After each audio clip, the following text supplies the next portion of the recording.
ವಿಶ್ವವಿದ್ಯಾನಿಲಯದಲ್ಲಿ 2020-21ನೇ ಸಾಲಿನಲ್ಲಿ SCP ಮತ್ತು TSP ಯೋಜನೆಯ 4.25 ಕೋಟಿ ರೂಪಾಯಿ ಸ್ಮಾರ್ಟ್ ಕ್ಲಾಸ್ ರೂಮ್ ಹೆಸರಿನಲ್ಲಿ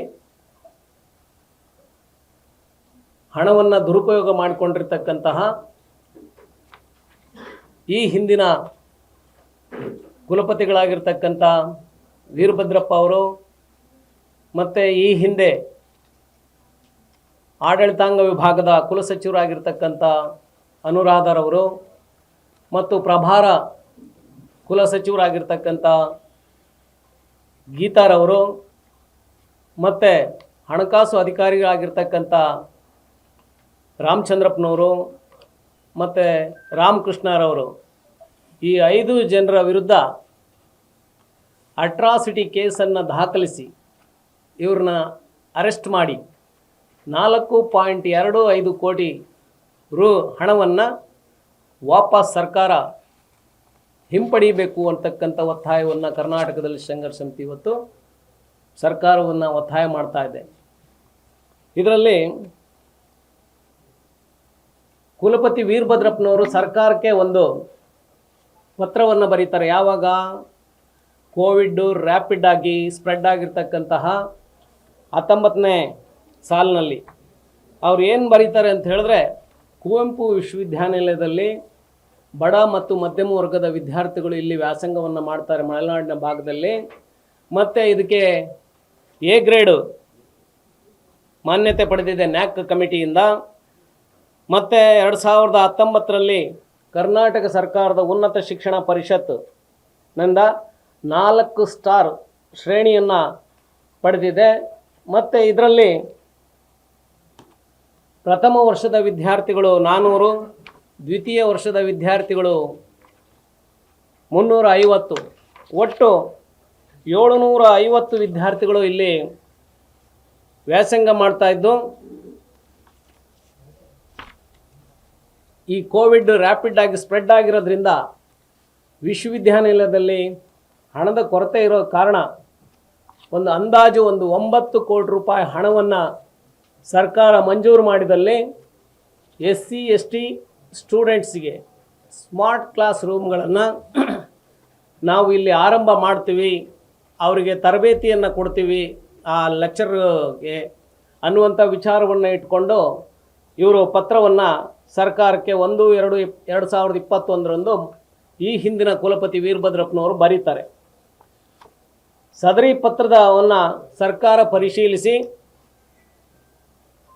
14/1/2022ರಂದು SCP TSP ಯೋಜನೆಯ ಅಡಿಯಲ್ಲಿ ಸುಮಾರು 5 ಕೋಟಿ ರೂಪಾಯಿ ಹಣವನ್ನು ಮಂಜೂರು ಮಾಡುತ್ತೆ.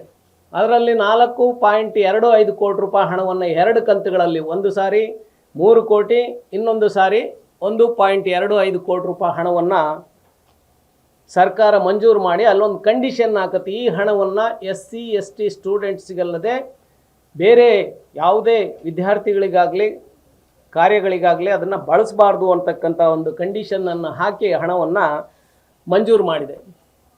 ಈ ಮಂಜೂರು ಆದ ತಕ್ಷಣ ಏನು ಮಾಡ್ತಾರೆ ಅಂತ ಹೇಳಿದ್ರೆ, ಸುಮಾರು 25 ಸ್ನಾತಕೋತ್ತರ ವಿಭಾಗಗಳಲ್ಲಿ ಈ SCP TSP ಅನುದಾನವನ್ನು ಬಳಸಿಕೊಂಡು ಸ್ಮಾರ್ಟ್ ಕ್ಲಾಸ್ಗಳನ್ನು ನಿರ್ಮಾಣ ಮಾಡಿದ್ದೀವಿ ಅಂತ ಹೇಳಿ ಇವರು ದಾಖಲೆಗಳಲ್ಲಿ ತಿಳಿಸ್ತಾರೆ. ಇವರು ಹಾಗೆಯೇ ಖರ್ಚು ವೆಚ್ಚಕ್ಕೂ ಮತ್ತು ಸದರಿ ಸ್ಮಾರ್ಟ್ ಕ್ಲಾಸ್ಗಳಲ್ಲಿ ಅಳವಡಿಸಿರುವ ಉಪಕರಣಗಳು ಮತ್ತು ನಡೆಸಿರುವ ಕಾಮಗಾರಿಗಳಿಗೆ ತಗಲ್ತಕ್ಕಂಥ ವೆಚ್ಚಕ್ಕೂ ಅಗಾಧ ಪ್ರಮಾಣವಾದ ವ್ಯತ್ಯಾಸಗಳಿವೆ. ಈಗಾಗಲೇ ಸರಬರಾಜು ಮಾಡಿರ್ತಕ್ಕಂಥ ಉಪಕರಣಗಳಿಗೂ ಮತ್ತು ನಡೆಸಿರ್ತಕ್ಕಂಥ ಕಾಮಗಾರಿಗಳಿಗೂ ಹಾಗೂ ಸ್ಮಾರ್ಟ್ ಕ್ಲಾಸ್ಗಳಲ್ಲಿ ವಾಸ್ತವವಾಗಿ ಅಳವಡಿಸಿರ್ತಕ್ಕಂಥ ಉಪಕರಣಗಳಿಗೂ ಮತ್ತು ನಡೆಸಿರ್ತಕ್ಕಂಥ ಕಾಮಗಾರಿಗಳಿಗೂ ಹೊಂದಾಣಿಕೆ ಆಗ್ತಾ ಇಲ್ಲ.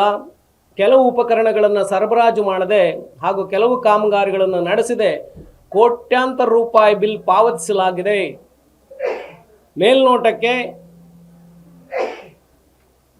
ಸದರಿ ಸ್ಮಾರ್ಟ್ ಕ್ಲಾಸ್ಗಳ ನಿರ್ಮಾಣದಲ್ಲಿ ಭಾರೀ ಮೊತ್ತದ ಅನುದಾನವು ದುರುಪಯೋಗವಾಗಿರುವುದರಿಂದ, ಇದು ಕಂಡು ಬರ್ತಾ ಇರೋದ್ರಿಂದ ಈ ಒಟ್ಟಾರೆ ಪ್ರಕರಣವನ್ನು ಉನ್ನತ ಮಟ್ಟದ ಸಮಿತಿಗೆ ಒಳಪಡಿಸಿ ಭ್ರಷ್ಟಾಚಾರದಲ್ಲಿ ತೊಡಗಿಸಿರ್ತಕ್ಕಂತಹ ಅಧಿಕಾರಿಗಳ ವಿರುದ್ಧ ಕ್ರಮ ಕೈಗೊಳ್ಳಬೇಕು ಅಂತ ಹೇಳಿ ವಿದ್ಯಾರ್ಥಿಗಳು ಸರ್ಕಾರಕ್ಕೆ, ವಿಶ್ವವಿದ್ಯಾನಿಲಯಕ್ಕೆ ಒಂದು ದೂರು ಅರ್ಜಿಯನ್ನು ಅವರು ಕೊಡ್ತಾರೆ. ಈ ಸದರಿ ದೂರು ಅರ್ಜಿಯನ್ನು ಆಧರಿಸಿ ಮಾನ್ಯ ರಾಜ್ಯಪಾಲರು ಒಂದು ತನಿಖೆಯನ್ನು ಮಾಡಿ ನೀವು ಸರ್ಕಾರಕ್ಕೆ ವರದಿಯನ್ನು ಕೊಡಬೇಕು ಅಂತಕ್ಕಂಥ ಪತ್ರವನ್ನು ವಿಶ್ವವಿದ್ಯಾನಿಲಯದ ಕುಲಪತಿಗಳಿಗೆ ಸಲ್ಲಿಸ್ತಾರೆ. ವಿಶ್ವವಿದ್ಯಾನಿಲಯದ ಕುಲಪತಿಗಳು ಡಾಕ್ಟರ್ ಕೃಷ್ಣಮೂರ್ತಿ ಅಂತಕ್ಕಂಥವ್ರನ್ನ, ಹಿರಿಯ ಪ್ರಾಧ್ಯಾಪಕರು, ಕುವೆಂಪು ವಿಶ್ವವಿದ್ಯಾನಿಲಯ, ಇವ್ರನ್ನ ಆ ಸಮಿತಿ ಒಂದು ಮಾಡಿ ಅದರ ಅಧ್ಯಕ್ಷರನ್ನಾಗಿ ಮಾಡ್ತಾರೆ. ಆ ಕೃಷ್ಣಮೂರ್ತಿಯವರು ಒಂದು ರಿಪೋರ್ಟನ್ನು ಕೊಡ್ತಾರೆ. ಏನು ಅಂತ ಹೇಳಿದ್ರೆ, ಸ್ಮಾರ್ಟ್ ಕ್ಲಾಸ್ ರೂಮ್ನಲ್ಲಿ ಅಳವಡಿಸಿರ್ತಕ್ಕಂಥ ಉಪಕರಣಗಳಿಗೂ ಮತ್ತು ಪರಿಕರಗಳಿಗೂ ಹಾಗೂ ಪರ್ಫಾರ್ಮೆನ್ಸ್ ಇನ್ ವಾಯ್ಸ್ನಲ್ಲಿ ಸೂಚಿಸ್ತಕ್ಕಂಥದಕ್ಕೂ ಬಹಳ ವ್ಯತ್ಯಾಸ ಇದೆ. ಸ್ಮಾರ್ಟ್ ಕ್ಲಾಸ್ ರೂಮ್ನಲ್ಲಿ ಅಳವಡಿಸಿರ್ತಕ್ಕಂಥ ಉಪಕರಣಗಳಿಗೂ ಪರಿಕರಗಳಿಗೆ ತಗಲ್ತಕ್ಕಂಥ ವೆಚ್ಚಕ್ಕೂ ಹಾಗೂ ಪರ್ಫಾರ್ಮೆನ್ಸ್ ಇನ್ ವಾಯ್ಸ್ನಲ್ಲಿ ಸೂಚಿಸುವುದಕ್ಕೆ ಅಗಾಧ ಪ್ರಮಾಣದ ವ್ಯತ್ಯಾಸವಿದೆ. ಸ್ಮಾರ್ಟ್ ಕ್ಲಾಸ್ ರೂಮ್ನಲ್ಲಿ ಅಳವಡಿಸುವ ಉಪಕರಣಗಳಿಗೂ ಪರಿಕರಗಳಿಗೆ ತಗಲುವ ವೆಚ್ಚಕ್ಕೆ ನಗದು ರಶೀದಿಗಳಿಲ್ಲದೆ ರೂಪಾಯಿ 2,99,82,829 ಹಣವನ್ನು ಪಾವತಿಸಲಾಗಿದೆ. ಕೆಲವು ಕಾಮಗಾರಿಗಳು ನಡೆದಿದ್ದರೂ ಕೂಡ, ಕೆಲವು ಉಪಕರಣಗಳು ಪರಿಕರಗಳು ಸರಬರಾಜು ಮಾಡದಿದ್ದರೂ ಕೂಡ ಕೋಟ್ಯಾಂತರ ರೂಪಾಯಿ ಬಿಲ್ಲನ್ನು ಪಾವತಿ ಮಾಡಲಾಗಿದೆ.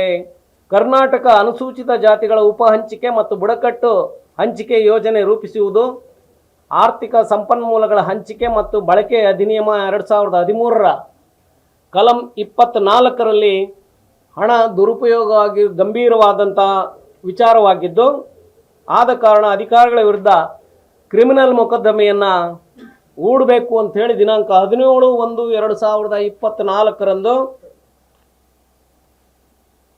ಒಂದು ಸಭೆಯಲ್ಲಿ ಇವರು ವರದಿ ಕೊಟ್ಟ ನಂತರದಲ್ಲಿ 17/1/2024ರ ಸಮಾಜ ಕಲ್ಯಾಣ ಸಚಿವರು ಮತ್ತು ನೋಡಲ್ ಏಜೆನ್ಸಿ ಅಧ್ಯಕ್ಷರು ಇವರ ಅಧ್ಯಕ್ಷತೆಯಲ್ಲಿ ನಡೆದಿರ್ತಕ್ಕಂಥ ಸಭೆಯಲ್ಲಿ ತೀರ್ಮಾನವನ್ನು ಮಾಡ್ತಾರೆ. ಈ ಮಧ್ಯೆ ಸರ್ಕಾರ ಏನು ಮಾಡುತ್ತೆ ಅಂತ ಹೇಳಿದ್ರೆ, ನಿವೃತ್ತ ಜಿಲ್ಲಾ ನ್ಯಾಯಾಧೀಶರಾಗಿರ್ತಕ್ಕಂಥ ಶಶಿಕಲಾ ಊರಣ್ಕರ್ ಅವರನ್ನ ಒಂದು ಸಮಿತಿಯನ್ನು ಮಾಡಿ ಆ ಸಮಿತಿಗೆ ಶಶಿಕಲಾ ಊರಣ್ಕರ್ ಅವ್ರನ್ನ ಅಧ್ಯಕ್ಷರನ್ನಾಗಿ ಮಾಡುತ್ತೆ.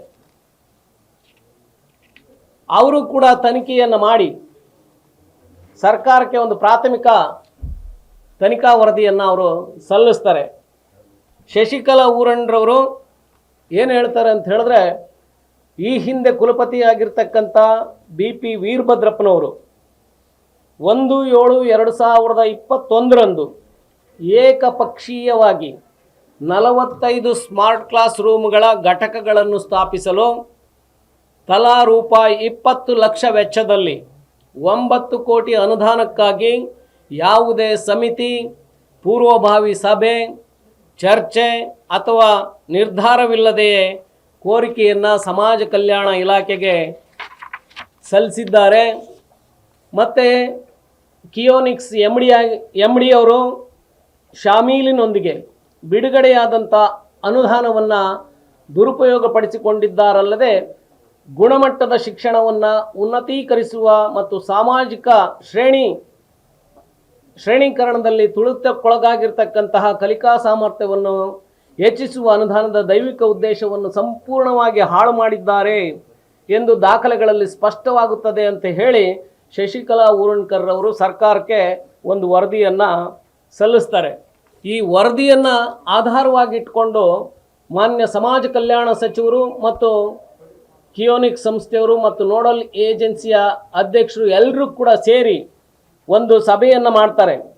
ದಿನಾಂಕ 17/1/2024ರಂದು ಸಭೆಯನ್ನು ಮಾಡಿ ಈ SC ST ವಿದ್ಯಾರ್ಥಿಗಳಿಗೆ ಕೊಡಬೇಕಾಗಿರ್ತಕ್ಕಂಥ SCP ಮತ್ತು TSP ಹಣ ಇಲ್ಲಿ ದುರುಪಯೋಗ ಆಗಿರೋದು ಸ್ಪಷ್ಟವಾಗಿ ಕಂಡು ಬಂದಿದ್ದರಿಂದ ಅವರ ವಿರುದ್ಧ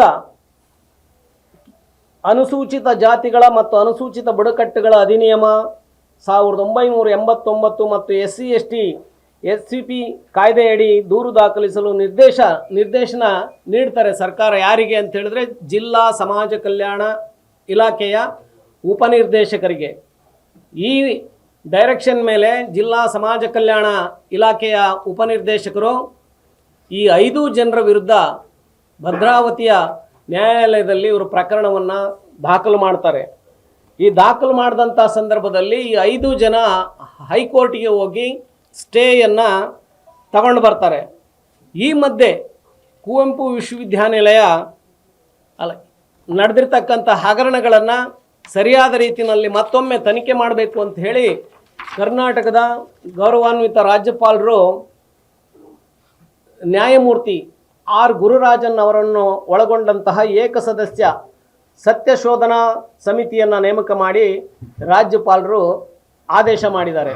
ಹಾಗಾಗಿ ಏನು ಈ ಗುರುರಾಜನ್ ಅಂತಕ್ಕಂತಹ ನಿವೃತ್ತ ನ್ಯಾಯಾಧೀಶರು ಏನಿದ್ದಾರೆ ಅವರು ಪ್ರಾಮಾಣಿಕವಾಗಿ ತನಿಖೆಯನ್ನು ಮಾಡಿ ಈ 5 ಜನರ ವಿರುದ್ಧ ಸೂಕ್ತ ಕಾನೂನು ಕ್ರಮ ಕೈಗೊಂಡು ಮತ್ತು ಅವರಿಗೆ ಅಟ್ರಾಸಿಟಿ ಕೇಸಡಿನಲ್ಲಿ ಅವ್ರನ್ನ ಬಂಧಿಸಿ ಅವರು ದುರುಪಯೋಗ ಮಾಡಿಕೊಂಡಿರ್ತಕ್ಕಂಥ 4.25 ಕೋಟಿ ರೂಪಾಯಿ ಹಣವನ್ನು ಸರ್ಕಾರ ವಾಪಸ್ ಪಡಿಬೇಕು ಅಂತಕ್ಕಂಥ ಒಂದು ಒತ್ತಾಯವನ್ನು ಕರ್ನಾಟಕದಲ್ಲಿ ಸಂಘರ್ಷ ಸಮಿತಿ ಮಾಡ್ತಾ ಇದೆ.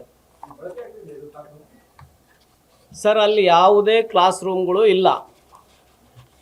ಇವರೆಲ್ಲ ಕೊಟ್ಟರು ನಾವು ಹಿಂಗೆಲ್ಲ ಮಾಡ್ತಾ ಇದ್ದೀವಿ ಅಂತ ಕಿಯೋನಿಕ್ಸ್ಗೆ ಲೆಟ್ರ್ ಬರೀತಾರೆ. ಕಿಯೋನಿಕ್ಸ್ನವರು ಕೂಡ ಇದನ್ನು ಒಪ್ಪಿಕೊಂಡು ಅವರು ಇವರಿಗೆ ಪರಿಕರಗಳನ್ನು ಕೊಟ್ಟಿದ್ದೀವಿ ಅಂಥೇಳಿ ಅವರು ದಾಖಲೆಗಳನ್ನು ಮಾಡ್ಕೊಳ್ತಾರೆ. ಮತ್ತು ಇವರು ನಮಗೆ ಹಣ ಬಿಡುಗಡೆ ಮಾಡಿರಿ ಅಂತಾರೆ. ಕಿಯೋನಿಕ್ಸ್ನವರು ಸರ್ಕಾರದಿಂದ ಬಂದಿರತಕ್ಕಂಥ ಹಣವನ್ನು ಇವರು ಕೊಡ್ತಾರೆ. ಒಟ್ಟು 4,25,00,000 ಹಣ ದುರುಪಯೋಗ ಆಗಿರ್ತಕ್ಕಂಥದ್ದು ದಾಖಲೆಗಳ ಸಮೇತ ಇಲ್ಲಿ ಸಾಬೀತಾಗಿದೆ. ಯಾವುದು ಕೂಡ ಇಲ್ಲ ಸರ್. ನೀವು ಬೇಕಾದ್ರೆ ಹೋಗಿ ಸಮೀಕ್ಷೆ ಮಾಡ್ಬೋದು, ನಾನು ಬರ್ತೀನಿ. ಅವರು ಕೇಳಿದ್ದು 9 ಕೋಟಿ, ಅದರಲ್ಲಿ ಅವರು 5 ಕೋಟಿ ಹಣವನ್ನು ಬಿಡುಗಡೆ ಮಾಡ್ತಾರೆ. ಅದರಲ್ಲಿ 2 ಹಂತದಲ್ಲಿ 1,25,00,000 ಮತ್ತು 3 ಕೋಟಿ 2 ಹಂತದಲ್ಲಿ 4,25,00,000 ರೂಪಾಯಿ ಹಣವನ್ನು ಬಿಡುಗಡೆ ಮಾಡ್ತಾರೆ. ಇದು ಪ್ಯೂರ್ಲಿ SC/ST ಅಮೌಂಟು. ಆದರೆ ಇವರು ಬೇರೆ ಬೇರೆದಕ್ಕೆಲ್ಲ ಬಳಸ್ತೀವಿ ನಾವು ಅಂಥೇಳಿ ಇವರು ಹಣವನ್ನು ದುರುಪಯೋಗ ಮಾಡ್ಕೊಂಡಿದ್ದಾರೆ.